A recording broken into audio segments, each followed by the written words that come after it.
Welcome to Real Film Snobs. I'm not Angela Yeager. But I'm still Brian Michael. Angela is not here. She is actually curating a Burt Reynolds tribute film festival, so we're all looking forward to that. And of course, joined with me today is Kara, who's been on many times before. Yes. Thank you so much for being here. It's been a while with you, but yes, yeah. yes. Oh yeah, because you've been on Angela. with the other one. Yeah. We just call her the other one here. And as always, if you're watching us on YouTube, be sure to click the subscribe button. That's right there at the bottom. And if you're not watching us on YouTube, then just pretend to hit a button. The clip you saw at the top of the show is for Juliet Naked. This is a new film starring Rose Byrne, who's just criminally underused in film. I enjoy every time she's in a film. And she plays a woman who's having a transatlantic relationship with a faded rock star played by Ethan Hawke, another favorite actor on the show, who this faded rock star happens to be the object of obsession with her ex-boyfriend, who's played by Chris O'Dowd. A wonderful, wonderful cast. And I honestly thought that during this film, I thought, I could see this cast in any kind of movie and just be so happy and easily charmed by them. And that's what this film does. This is such a fun and charming film. It's a nice, easy, the end of summer, the beginning of the school year, or whatever we adults call it, a nice, fun, light movie. And I really enjoyed this film. I did too. I would call it delightful even. Oh. Yes. Going right for the poster. Right for the poster. No, I actually went in not knowing anything really about it. It was on Movie Pass that day. And so I went. Of the four movies that were actually on? It was available. And I'm like, wow. Sure, let's give it a whirl. I love Chris O'Dowd, love Ethan Hawke, Rose Byrne, and walked away being so glad that I saw it by accident, really. And fortunately, now it's playing at Salem Cinema, so many more people can see it. But I felt the same way you did. I thought it was artfully crafted, the relationship. I totally know people like Chris O'Dowd that read conspiracy into all these. You might be one of them a little bit. A little bit. And so I could relate to his character through friendships I've had. And then I could relate to her feeling kind of like maybe second to this obsession he has with this rock star, and then to make the rock star be the one who she develops this relationship with is unbelievable. It's just fabulous. Yeah. So. Yeah, with Ethan Hawke, if you look at his last 15 years, we talk about him a lot on this show now because, the film earlier this year, but he has been really good about choosing some wonderful projects. And right now, especially with this role, for him playing some, 90s, you maybe call a has-been or just a one-hit wonder or whatever, he has the look, and he's obviously the appropriate age and everything, and they're able to use his old photographs from older films, with the older posters and stuff. So it worked out really nice. There's no real bad Photoshop, which they always do in movies. I never understand how a $200 million budget film can have a bad Photoshop, but most films do. And, he has just such an easy charm. He has a very complicated life. Even though he has stepped away from the limelight, he's trying to raise his son. He has several ex-girlfriends, lots of kids around the world. Kids and baby mamas. Yes, and baby mamas that he's trying to reconnect with, and some don't want it. And so, there's two ways to look at it. You could either dock the film for not going enough further into this, because it's a very interesting and it's a rich idea of going into his life, but also to leave you wanting more is also a good thing as well. And that's why I kind of fell on this one, because it was like I enjoyed the character. You could see they fully had a life beforehand. You could see that a life continuing forward. The ending might be a little predictable, but I didn't mind that so much, and I really wanted that because I liked all of the characters. But his easygoing charm, she does a really good job of just being a little stuck between two worlds and trying to figure out her own life. And then Chris O'Dowd does a really, really great job, of being a guy who's just been stuck in one gear for probably a little too long and didn't realize what he had in front of him. So I like that. And there's a great scene on the beach where she actually, and they show it in the trailer, where she actually introduces him and says, was it Tucker Crowe? Yeah. And he's like, yeah, right. And you're just being a jerk to me. Thanks a lot. And he walks and storms away until he realizes that that did kind of look like him. He looks at the younger photo and he's like, oh no. Yeah. Which is pretty darn funny. Well, and I loved Chris O'Dowd. He so well acted this particular scene where he gets like the realization that this is Tucker Crowe and that Tucker Crowe thinks he's kind of a jerk. And like you can see the wind just being pulled right out of his sails, like his whole life is going up. And I thought he acted that scene so well. I love him. So Yeah. It's easy to like him. No, the director, is it Jesse Peretz? Yeah, Peretz. Peretz. It's just a lot of television that I noticed on there. So there's only, but it didn't feel like a television movie. Sometimes we get that, we'll see the first-time director doing a lot of television that feels kind of episodic, or it feels like too cutesy sometimes. And this one didn't have that. What was the other movie the director done was? My Idiot Brother. Yeah, My Idiot Brother. Yeah. Yeah, with Paul Rudd, which I saw in the theater, reviewed on the show. I think I liked it. Yeah, I kind of remember liking the characters again. Yeah. But maybe the movie was only okay. Sometimes that's the Paul Rudd effect. I do Yeah, enjoy him, he's but sometimes, wonderful. yeah, Yeah. it's kind of sometimes a little bit of a dollop. Yeah. It's easy to forget a little bit. Yeah. Okay, so we both can recommend that one. So we've got a clip for our next movie, which is Blindspotting. That clip you saw is for Blindspotting. This tells the story of a young man who's on probation and has to kind of deal with a relationship, or whether or not he needs to end it with one of his best friends, who's kind of a troublemaker. This is one of the best films of the year. You could easily put it in the same category as something as with Sorry, Wrong Number, or Black Klansman, one I liked, one I necessarily didn't. They had both a lot of buzz coming in. This one also had a lot of buzz coming in. And man, did this movie blow my socks off. This reminds me, again, if you watch like Dear White People, the television show, this is Spike Lee. This is a Spike Lee-like film outdoing Spike Lee. And this is exactly what it reminded me of, was those early Spike Lee films. This one talks right directly to the camera many times. It balances great drama, fantastic tension, which I thought Black Klansman really lacked. This one, there was so many times, just a spotlight on somebody just made me freeze. Absolutely. And then it was hilarious. This movie had so many laugh out loud moments that it was just incredible. So we follow him on his last 2 or 3 nights of being on probation. He's staying in this house. He has a curfew. He has to make those. He still has a job. His friend certainly is a magnet for trouble. You get to see his community. You get to see his friends. You really get to see the world around him without going too much into it, because Angela would, if she was here, she'd talk about the gentrification and everything. They do kind of touch on those things, but not without they don't hit it over your head. No, not They do talk about how some of the neighborhood is changing. They talk about how they showed the older the neighborhood now with the new neighborhood and the adjustments that people are having to make. But what was really important to me is I just focused in on this lead character, because I wanted the best for him. We don't know exactly what he did at first. We don't know why he was on probation, but I just know that he's kept his nose straight. He's kept things clean. He's been, on the up and up, and he's been doing a really good job, and we just want to make sure he gets there.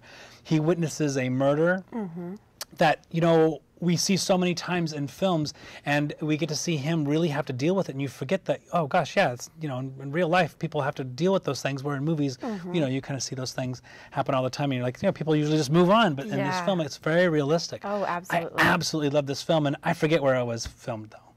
Where did it take place? Oh, are you kidding me? It took place in Oakland, California, which is like my second home. So this absolutely is my #1 movie of the year so far. Yeah. First Reformed, Leave No Trace. They're all up there, but this is hands down #1 for me. It does take place in Oakland, California. Very relatable to me because of that. And in fact, I had some conversations with my dad afterwards about some of the Oakland things that some people I think considered cliche, and he's like, "Oh no, that's Oakland." He even knew about Quickway, the restaurant, Quickway. Yeah. He's like, 6 burgers for $1. I mean, and so I thought they captured Oakland so well, but they also captured the gentrification piece, because as I go down there regularly, that's something I've noticed. Even in the last 5 years, it's changed quite a bit. But also, I never felt the fear that I have in this movie. I don't think I've ever seen it so well captured for perhaps what a black man feels when he's walking down the street alone, especially in Oakland, and the relationship with police isn't always good there. But I was terrified during it for him. I mean, I actually had an emotional reaction, physical reaction to it.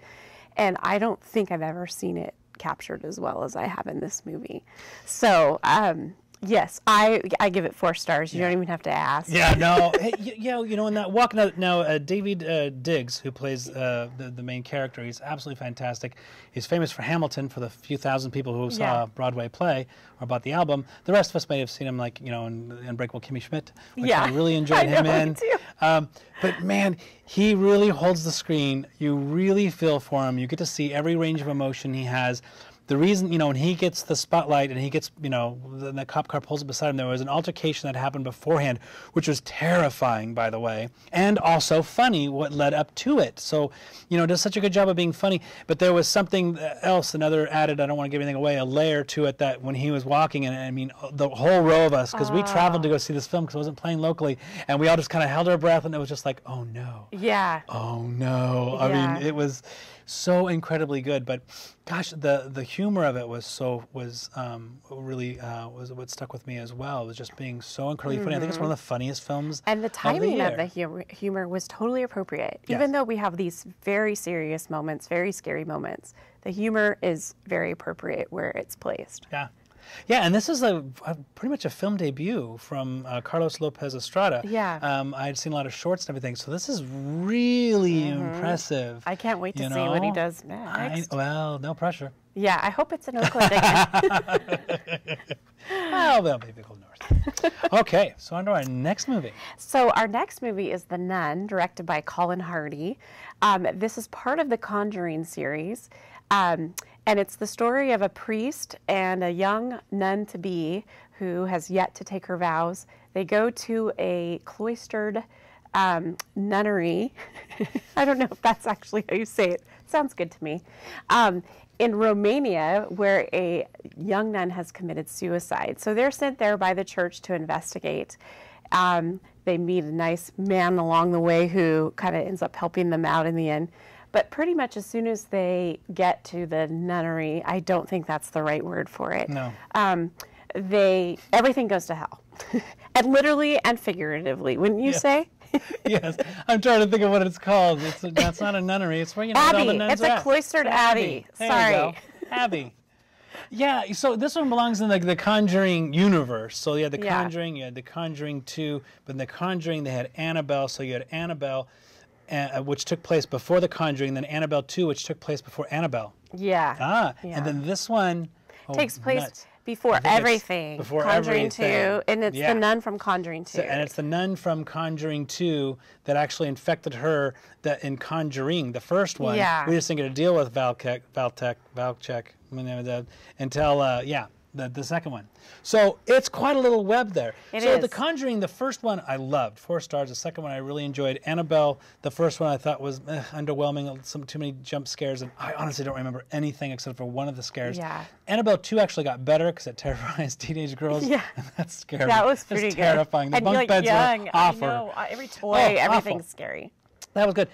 This one, what works well when The Conjuring works on recent horror films works is when they get really good actors and they actually give them something to do and they give them a character that we care about. Here they get 2 good actors, but they just were like, here's a priest, here's a nun, go solve the problem, and it just seemed like. And it's Damien Bashir. I love Damien Bashir.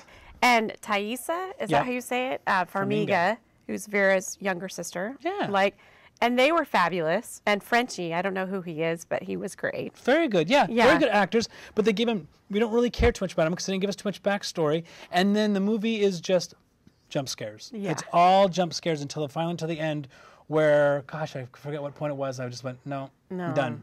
I'm done. And then they showed way too much of the nun, which I'm like, nope, nope. And it was the spitting that I was like, no, we're done. We've now jumped the shark in this movie, and I'm done with it. And I'm hoping that maybe if they do the Nun 2, Nunnier or something, maybe they get back on track. But the nunnery. The Nunnier. Nuns on the run. But anyway, so this was just, too many jump scares that just didn't amount to anything. And this is such a great idea, such a cool story, a great beginning. I know, and they have some visuals that should be really scary, and some of them were not nearly scary enough. Because I've seen them all too, because I love these scary movies. Enough? No, I can make all the nun jokes. Really good. There's none more to me. Sorry, I have to throw it down. Our review is pretty black and white. Yeah. it just was such a disappointment. It Gosh darn it, was. it's making a lot of And money. you know, honestly, the previews had me so excited yeah. because the previews made it look really scary, but Yep. I didn't really jump that much. Nope. Well, the No. one that they showed on Facebook that they had to take off of Facebook, which was great publicity. I didn't look it up, and then I did see it, so it was very scary. Then when you saw the movie, it was like, well, I know what's going to happen here. This is your one big scare and nothing. Yeah. That's yeah. it. Yeah.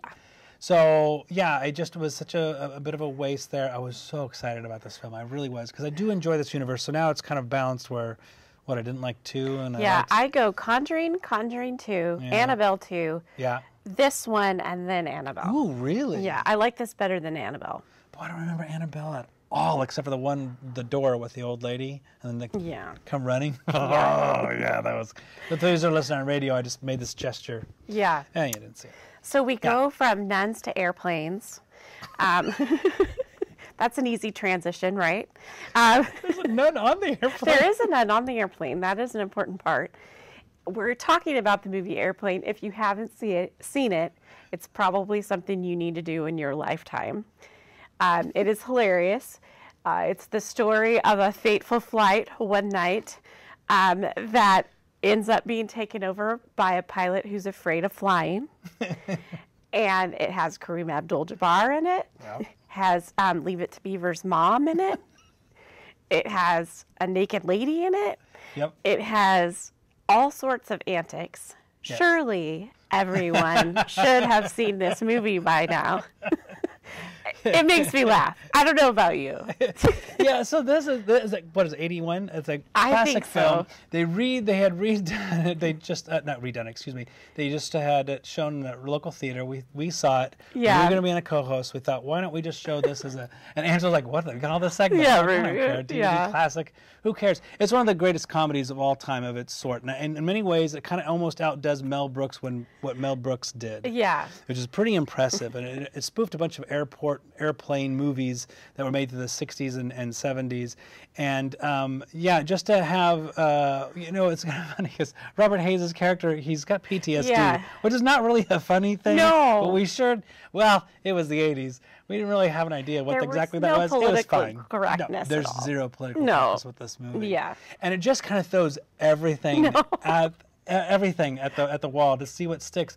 And many people in the theater had seen it before, and a lot of us had anticipated what was going to happen. I start laughing before the punchline, so Yes. Angela is looking at me like, "Why are you laughing?" Yeah. Like, "Here it comes." And when they did the "Surely you can't be serious," Yeah. yes, But I'm serious. please don't call me me Shirley. Shirley. People cheer. Yes. There's so many of these lines in this movie, or different things that happen in the lexicon, in today's lexicon, that are absolutely hilarious. It is Yeah. one of the funniest films. It is a required viewing if It you're a film snob. absolutely is, If you yeah. have a collection, I almost said DVD, Blu-ray collection, digital collection, this should be one of them. I certainly Yeah. do. I love this movie. You can watch it over and over If anytime. you're ever feeling down, watch this This movie. easy one, yes. Yeah, because they beg you to laugh in it, and you do, but Yes. every moment is a laugh moment. The airport is still my favorite because you forget when you used to be able to walk right up to the terminal. I mean, like right up there and, hug people Yeah. as they left and everything. On the tarmac, we used to do this. It's totally crazy in today's standards. But the overhead, the voice of the white section is where you can park, and then and they start arguing. And then they start arguing about very, very inappropriate things Yes. that are really, really very funny. The other one is once the doctor explains that the food they've been eating, they were making people sick, and that's why they need to get someone to fly the plane, the different reactions that you're going to have to know that you're being sick, that you're sick, and the captain starts going through them right there. Yeah. And it wasn't Lee Marvin, it was what's his face? Peter from Mission Impossible. Graves. Peter Graves Yeah. is absolutely fantastic. Of course, this was the first one with Leslie Nielsen. Yeah. We get to see him being funny. And Julie Haggerty. Yes, is that Julie right? Haggerty, yes. And two and Lloyd roles, Bridges. she's fantastic. Yeah, Lloyd Bridges. So they got a lot of dramatic actors to come in here and Yeah. play straight-faced to these stupid, silly lines and the stupid things that are happening around them. And it's absolutely hilarious. Yeah, it is. I cry. love this I movie. cry when I watch it. I mean, in the good way. I laugh Yeah. a lot. Even down to the dog that attacks you when you go to visit someone's house and they're like, "Down, boy, down. Down, boy, get down." And the guy's just being mauled by this dog in the background. We've all had that happen, right? Yes. Mm-hmm. That's totally true. So we can recommend it? Yeah, I recommend it. Okay. Okay, so we're going to move on to, well, sadly we have a tribute to do on this show. We did recently lose a big-time movie star, especially if you were raised in the 70s and 80s, Burt Reynolds passed. And because Angela's not here, we can do a tribute. Because she was like, you want a what? Burt Reynolds, you know, was one of those, you know, when the VCRs, you know, came into play, we saw a lot of his films. His films were very popular. Of course, he was a big box office star for 5 years in a row, something that no one had done. This is in the time of the beginning of, you know, Star Wars and all that stuff, but he was still a big, huge box office draw. And doing the Smoking the Bandit movies, he did the, you know, later the Cannonball Run. Yeah. He did The End. He did some with Dom DeLuise, which were absolutely hilarious. Worked with Sally Field, that was absolutely hilarious. And he always just had a nice, easy-going, relaxed movie star charm about him. That you knew that even when they showed the bloopers and the credits, you know, everyone was having a fun time making the movie, behind the scenes, and it just kind of spilled and seeped into it. They weren't big-time serious films, but they were a lot of fun that I watched as a kid and sit and watch those. I just remember pushing the button and making the big jump and as a stunt man, and of course in the Cannonball Run, all the different, you know, Dean Martin and all the other people would come together. It just seemed like a lot of fun. Yeah, well, and he had a serious side too. I mean, obviously Deliverance isn't a laugh-a-minute kind of movie. Yes. That was good. The Longest Yard is actually a really good movie. And honestly, I'm a little more in the Angela camp. I'm not a huge fan. I was kind of bitter for a while because I was a little worried that he was going to get the Oscar the year I wanted Robert Forster to get it for Jackie Brown. And he didn't, so I'm okay now. But I've kind of held that, you know, close to... Was it Robert Forster? That was Robert Forster. Robert Forster really should have won. And Robin Williams got it for Good Will Hunting. But I was afraid they were going to do, like, the tribute to Burt Reynolds award.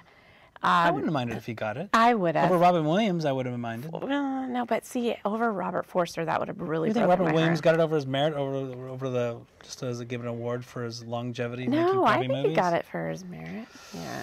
So, well, this is a Burt Reynolds tribute. Yeah, you know, it's kind of interesting. I was looking at, you know, a lot of the actresses that he worked with: Julie Andrews, Kim Basinger, Julianne Moore. There was Goldie Hawn. There was Dolly Parton, Catherine Deneuve. You know, that's an interesting mix there of leading ladies that he was able to work with, and he had a lot of chemistry with a lot of them as well, so I always appreciated that.